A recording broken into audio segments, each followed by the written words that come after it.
All right, guys, Rodrigo Fonador here, back with another episode of Asheville Real Estate News, episode 21. Just wanted to remind everybody we've moved over from YouTube channel A, which is Asheville Cash Buyers, and we're now on Asheville Real Estate News. So make sure you follow us and subscribe there.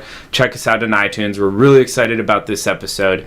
Going to get into a little bit of the numbers, talking with Ben here, kind of a follow-up with episodes 15 and 16 with Justin Edge, and episode with 18 with Zach, where we talked about reach. So we'll kind of do a small recap about that in a moment, but I'm going to let Ben introduce himself. Thanks so much for joining us, and go ahead and tell everybody kind of who you are and what you do. Great. Thanks a lot for having us, Rodrigo. So I'm the Communications Annual Giving Manager at Homeward Bound, and so I also am the liaison for the agency with the Real Estate Agents Combating Homelessness Fund. So that you had Zach Adams on Prime Mortgage, who's kind of a mover and a shaker with that program. And it was Ryan McCullough from Keller Williams who came to us originally with the idea back in March and said, hey, you know, I wanted to do something about the issue of homelessness because he was kind of discovering and trying to understand what's going on. And so he came to us with this idea. And so we said, hey, you know, we already work with some real estate agents around town, but this could be a really great way to get them more involved. And especially now that we have a strategic initiative to end chronic homelessness. So when people have been homeless for a year or more and have at least one disabling condition. And so that initiative, you know, tied together well with the Reach Fund. Absolutely. And so that was March of this year? This year. It's not even a year-end program, right? No, just over 6 months in. It's crazy how fast things move sometimes, isn't it? Oh, yeah. Well, it was an idea at the right time and with a great name and a lot of energy in the group that got behind that. So it's really taken off. Absolutely. So, Ben, are you from Asheville yourself, or? I'm from Michigan originally. Really? Yeah. Okay. Moved here, but I moved here from New Mexico a year and a half ago. I worked with anti-poverty nonprofit before this. So I've been working with nonprofits for a while and really passionate about everyone having the same rights and being able to access the rights. So when I moved here and saw Homeward Bound talks a lot about the right to housing and everyone should live inside, I thought, you know, this is a great group to work with. Very cool. Very cool. So you all got contacted by Ryan in March, and I know it's kind of still the beginning, and in the last 6 months, is there anything that you've just been really surprised on as far as what's happened or community involvement or anything you go like, yeah, this was the good idea at the right time, and just anything that provides excitement around it? Yeah, I mean, we've had some agents get really excited themselves, and there are a few agents who have started donating every time they close on a house for a client. And that's the goal, right? Like that's in theory, that's what you're trying to move for, right? Okay. Yeah, we think, you know, when agents help someone either buy or sell a house, that's a great time to think of, you know, people who don't have a home and, you know, make that connection. And also, when people are moving into the community, you know, I moved here myself a year and a half ago, and when other people are moving into the community, I think that's also a great time for them to understand that this is an issue our community is facing, homelessness and a lack of affordable housing, and that, you know, real estate agents, but also just regular community members can get involved. Yeah, it's an easy way for everybody to be part of the solution. Yeah. Very cool. So what are some of the numbers that, you know, I'm a numbers guy. I like to know kind of what's happened, what, you know, quote unquote, what the issue is, and then how you can measure if you're being successful in addressing whatever the problem might be. Can you give us whatever the important statistics are around this? Yeah. Right now, there are 167 people in the community who are currently chronically homeless, who we have contact with. Maybe just a handful of others who we don't have any contact with, but almost everyone who is chronically homeless comes through our programs at a given time. And when someone's chronically homeless, the last study we did, which was now 10 years ago, was that it cost the community about $23,000 a year. $23,000. Yeah, and that's a combination of shelter costs, hospital costs, because when people are homeless, sometimes they use the emergency room instead of having a primary doctor. Right. Or sometimes people are arrested for loitering or trespassing, being in the wrong place at the wrong time. And so, of course, the longer you're out in the streets, the more you have a chance of ending up in one of those two places. Costs. Yeah. Yeah. And so when we put someone into housing, the first year it only costs $10,000. Okay. And then in the years after, the average cost goes down. So it's decreasing. Decreasing. And that's a combination of the rent that we will, through our federal grants, will help pay people's rent. And any income they have, they pay 30% of that toward their rent, and then we'll cover the rest.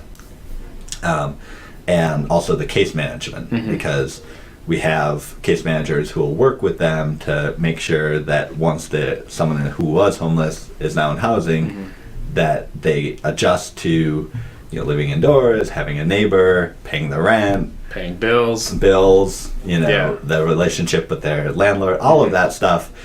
Especially when someone's been homeless for an extended period of time, that's stuff that you sometimes forget, or sometimes you never learned it in the first place. Right. And so, we'll check in with people. Just try to make sure that the transition goes as smooth as possible. Yeah. And that's why one other number, that's why 89% of the people that we put into housing don't become homeless again. 89%. Wow, that's really good success rate, obviously. Yeah. How far back does that number track? So when is that stat? Yeah, that tracks back to 2006. Okay. Which is when we started. It's just over 10 years. Using the housing first approach, where we'll put people into housing as a first step and then support them with any mental health or substance abuse or getting a job. Any of those kinds of things we'll support people with after we get them into housing. And so, when people are in housing, it's a lot easier for them to address some of those other issues that they want to work on. Right. Okay. Wow. That's really exciting. Yeah, 89%. I mean, definitely love to see that trend go and keep going, right? Yeah, that's for sure. Yeah. So going back to the REACH program a little bit, do you mind expanding what that acronym is, and maybe whatever the specific call to action is around REACH? For sure. And how to get plugged into that exactly, and then. Yep. Yeah. So it's Real Estate Agents Combating Homelessness. Okay. It's a designated fund, and so that goes to this strategic initiative to end chronic homelessness. And so it's a combination of, when we receive that money, we spend it on a combination of salaries and some of the development costs for the program to get off the ground, because it's very new. And to get involved, people can go to homewardboundwnc.org/reach. Okay. They can make a donation there. There's also my email. They can email for more information. Okay. We love to get people on tours, and we do those at our A Hope Day Center. Okay. Where people will come while they're homeless to get their mail, to take a shower, a lot of kind of the basic services. Right. And so those tours we offer every Thursday from 11 a.m. to noon. All right.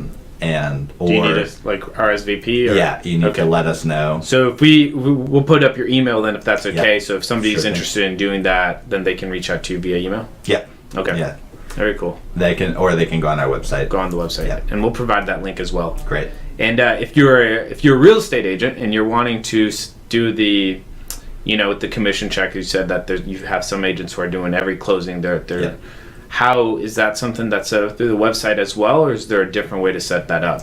Yeah, there are a couple ways. Okay. They can go to the REACH page and make a donation each time. Okay. A couple agents have set up a monthly donation just because it's easier for them. Right. And then have been agents who have worked with lawyers at the closing, so that the lawyer actually will take part of the commission and send it. Okay, just straight off the closing statement. Right. Okay. Wow. So depending on, and some agencies have decided to make that part of the closing process as well, and let agents do that directly, and others, the agent has to take that initiative. So there's some flexibility depending on how they want to get involved or and we're really working on, once an agent decides to join us, then we will put their name on our webpage and on the Reach Fund Facebook page and try to give shout outs and really let people know that that agent's participating. And we have a little Reach Fund badge that we'll send out, and where agents can then say, I am participating member in the Reach Fund. And that's really exciting. Yeah. So obviously you do more than just Reach at Homeward Bound. And I mean, that's okay for sure. I was like, maybe that's so I feel that's accurate, but I know I read a couple of your articles, as I mentioned before we got started. So it seems like you all have a lot of different projects going on, and affordable housing is also something that I think ties into this, and would love to know, from your side of things. We've had a couple of different conversations. As I mentioned at the beginning, we talked to Justin Edge, and he, with Physical Legal, as far as doing community development or economic development around that. But, you're being kind of on the same side of the table, but maybe from a different seat. How do you see affordable housing playing out here in the area? And are there any projects or initiatives that Homeward Bound is part of outside of Reach? Yes, definitely. The effective vacancy rate in affordable housing is 0% in our community. Obviously, we don't have enough affordable housing. That's, I think, pretty well known. And we have 3 people on our staff who are working full time to recruit landlords to rent to our clients. Okay. And we rent from a lot of private landlords who have, a small home here, an apartment there, a mobile home here, and so we kind of piece together enough. But if we had the affordable housing, we could house every single person. So what's your 30-second, 60-second pitch for a landlord to get involved with Homeward Bound? Why should they rent to somebody in your all's programs? I would say a couple reasons to get involved with us. Okay. First is that we will guarantee the rent often, and so collecting the rent is sometimes a lot easier. And by getting involved with us and renting to one of our clients, you're also helping to end homelessness. And we have our case managers who will work with both the client and the landlord, and the landlord can call our case manager if there's an issue. And so, that's a relationship that you don't have if you're a landlord and you're renting to just, person X. And when there's an issue, then, who are you going to call normally? But if you rent to one of our clients, you can actually call us and we'll help work through any issues that come up. Yeah, exactly. Okay. So those are all great reasons to work with us. And who do we contact, or who does the landlord contact to have that conversation or get more information? Well, our housing specialist is Jenny Moffitt. I can give you her email perfect. or phone number. Yeah, excellent. Okay, sorry, side rant. Obviously, we're landlords here on our side. We're plugged into the investment community, and so I think there's a lot of sometimes misinformation about the benefits or not. Pros and cons of working with housing vouchers or whatnot. So, so what else from affordable standpoint is going on, and what can you do about it? Well, we have a really exciting project we've been doing for about 1.5 years now, called the Woodfin Apartments. Okay. And the city is leasing us a 18-unit apartment building downtown, and so we're the landlord, and we have moved in 18 clients who have been chronically homeless, some for 20-25 years. And then we have on site, we have security and we have case management. Oh, wow. And the security helps people who are now in their own homes decide who they want to let into their home or not. Sometimes they have friends who might come over and cause issues, and so the security, or not leave. Yeah. And so the security will help them be able to say, you gotta get out right now. And then there's case management on site, and the case management is so if a tenant has an issue that comes up that they want to work through, they want help with, they can actually go and see their caseworker every day. Oh, wow. Okay. And so that's really been huge. Over the year and a half, these 18 people, a lot of whom have been evicted numerous times over the last however many years, no one's been evicted, which is huge. Yeah. And, that's a real big success for these individuals and for this program. And so this makes us think that we can, if we build, right now we're looking at maybe 40 to 50 more units. If we develop or find in the community about that many more units, then we could house everyone else who needs that level of support, who is currently chronically homeless. And so that would be huge if we're able to do that. And that would be great for each person and great for the community and the tax dollars and the community resources that can be freed up for other people. Yeah, no, absolutely. Wow, that's really exciting. So any leads on where these other 40 or 50 doors or apartments or units are going to come from, or is that still part of the brainstorming process? Well, we're definitely working on talking with developers, talking with the city. We've been in touch with Pisgah Legal too, who works a lot with affordable housing, and so we're working on some different leads. We don't have yet a specific concrete plan that we can talk about today, but we're getting there. Hopefully in the next few months we'll have exciting. A plan that we can talk about. Yeah. Okay, very cool. So are there any other numbers or facts that we should know around, either affordable housing or chronic homelessness here in the Asheville area that we should be aware of? Yeah, I would say, we have 500 people a night approximately who are homeless. So that's the whole population out of, and then chronically homeless is one part of the population. And one issue that we have is that our community, like most places around the country, also produces homelessness. So we're moving people out of homelessness, and people are, but at the same time people move into homelessness. And we, Pisgah Legal does a great job when there are, legal issues with an eviction that the landlord has done something illegal. Right. But if the eviction is just because of unpaid rent, then there's not a lot in our community that exists right now. Yeah. So we're putting in place a prevention program that will, right now we're going to have a pilot program to begin with, and that will help stop people before they get evicted, before they get homeless, help them stay where they are. And then hopefully we'll be able to have a lot of success with the pilot program and expand it, because we do need to stop the inflow into homelessness if we want to end chronic homelessness and try to address it at its root cause, essentially, right? Yeah, exactly.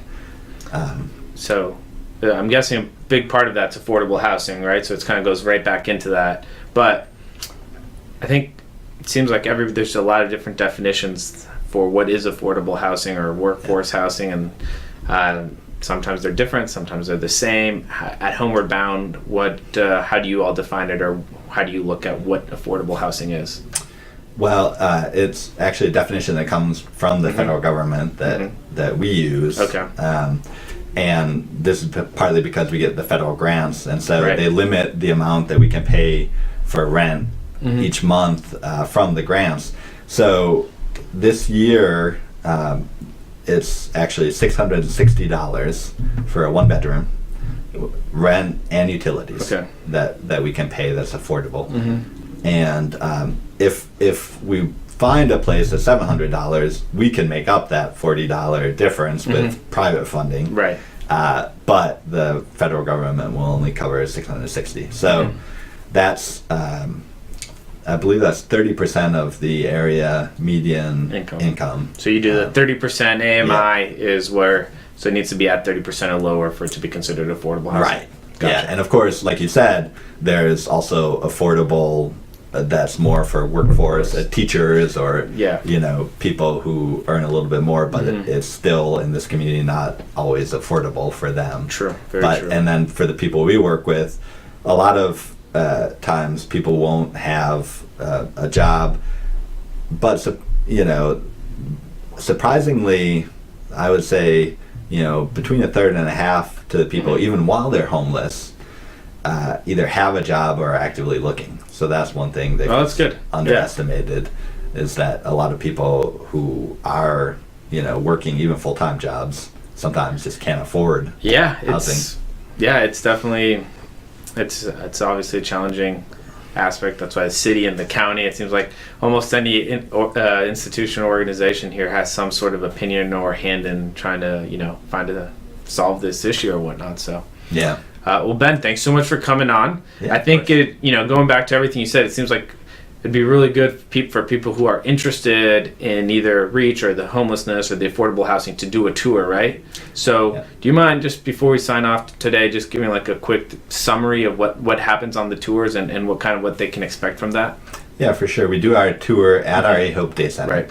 So people see it in action, what's happening there on a daily basis. And we spend an hour, talk a little bit about the general situation of homelessness in our area, how we as an organization have evolved and what we're doing today, and how we think we're going to be able to end chronic homelessness.